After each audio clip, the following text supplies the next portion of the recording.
Before I ask you what you need, you know, there are probably, you have observed, there are probably things that you feel could be done better that will help. But before I ask you, how do you manage your calendar?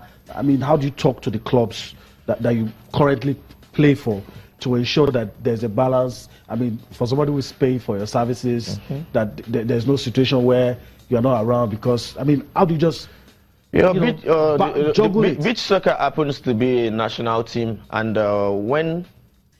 when your national team is inviting you for a tournament, I don't think there is any way your club side would say no. Even if they're paying your wages? There is no way. This is a national team. You're going for a national assignment, and there is no way the club side can say no, because the national team covers everything in the country. So I'm actually going to represent my country. So my club side in Nigeria wouldn't say no. Okay. So that is just about it. It hasn't been a problem at all. All right. This one came to my mind while you were answering my question. Do you think we'll get to a point where people who play regular football, like you guys, would probably not be the ones representing us? You have guys who do it week in, week out. I have been expecting that for a very long time, because for like 5-6 years ago, I've been hearing stories about there will be a beach soccer league, and I think we've gotten to that stage already that they should create a beach soccer league for players specifically playing beach soccer. Alone? Yes. If we're playing the beach soccer league, anybody that is going to represent the country, they will be very, very active on the beach. With that, they will gain more experience and they will be focused on mainly beach soccer. You understand? Yeah. And by then, they will be extremely, extremely fit to play the beach soccer. There won't be any excuse of we are coming to camp for 1 week, we are coming to camp for 2 weeks. You know you've been playing the beach soccer. You are used to the beach, you're used to the sand. So you'll be very, very fit. So I think if Nigeria can create that beach soccer league in Nigeria, I think it should be able to help the country very, very well in the game. Yeah, so someone jokingly asked me a question, and you are the best person to answer that question. And sometimes matches in beach soccer, people tend to forget it's beach soccer. They think it's a regular football. For instance, if Brazil and Tahiti are going to play, you're expecting Brazil to probably beat them with 10 goals, this and that. But if it's beach soccer, you might be surprised that it might be the other. So what's responsible for that most times? Yeah, there's something about beach soccer. Beach soccer is a game like, it's a four players, one goalkeeper, and anything can happen in just 1 minute in a game of beach soccer. If you're losing your concentration in just 10 seconds, it might cost you that game. So that is why you find a team like Tahiti.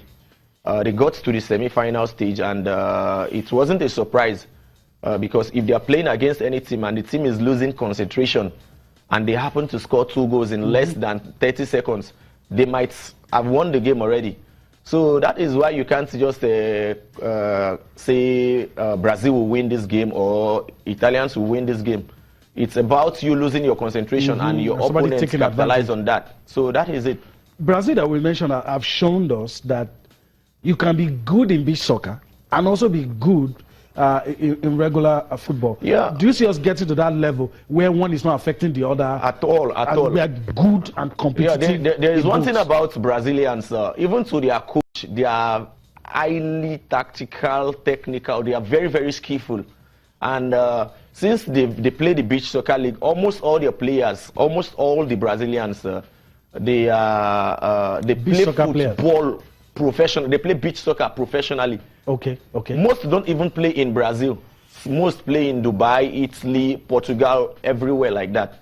So you can see the experience is there. Everything is there. Exposure, everything. So well. So whenever they are coming to tournaments like this, you should be sure they are coming with professionals, good professionals. So they have the edge over almost all the other teams. All right, so let's go back to the question I asked earlier before we digressed. I mean, having been there for this long and knowing fully well that you probably may not be there for long. Yeah, sure. What are the changes that you expect to see from the administrators of the game and on the coaching side, on the recruitment side? Okay. One of the changes I would just want at the moment is grade A friendly matches for the country. It's been very, very long the country played a grade A friendly match. For beach soccer? For beach soccer. I think it's something you can just organize a friendly match between Nigeria and other countries. Ivory Coast, they do it. The Moroccans, they do it. I'm talking about Africans. They do it often. And this would help build the team. From there, you can recruit new players into your team very, very well. And aside that, I think whenever there is a tournament, the players and the team should be in camp for like 1 month, 2 months. Ahead of the major ahead. tournament. So new players that are coming into the team, they should be able to blend well and fit into the team. Because as a new player, you need at least 3 weeks, 1 month to be able to fit into a beach soccer game. Because you're coming from a grass pitch to the beach soccer. You need at least 3 weeks to be able to fit in. Then after fitting in, you need to be able to blend with your other colleagues. And I think this should be taking like 1 month, 2 weeks. All right. Abu Azeez, before we let you go, now that the crop of you guys are still the ones around, what do you think can be done to encourage? Because encouragement is key. Yeah, what sure. are the things you feel you are not saying by force they should do, but that if they do, it will encourage people?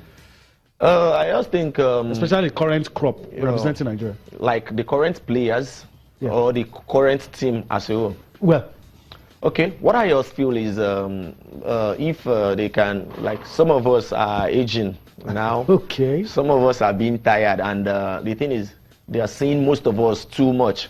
I think if we can get new players that should be able to fit in, fresh bloods, to be able to fit into the team, I think it should help the country beach soccer team. All right. Abu Azeez, I want to thank you for your time on the show. Thank you. Hopefully, so when much. next we invite you, you'll be around for us. Very well. Okay, very and I wish you well in your career in football. So that was Abu Azeez talking about his experience in beach soccer, what he feels should be done to ensure the growth of the game in Nigeria.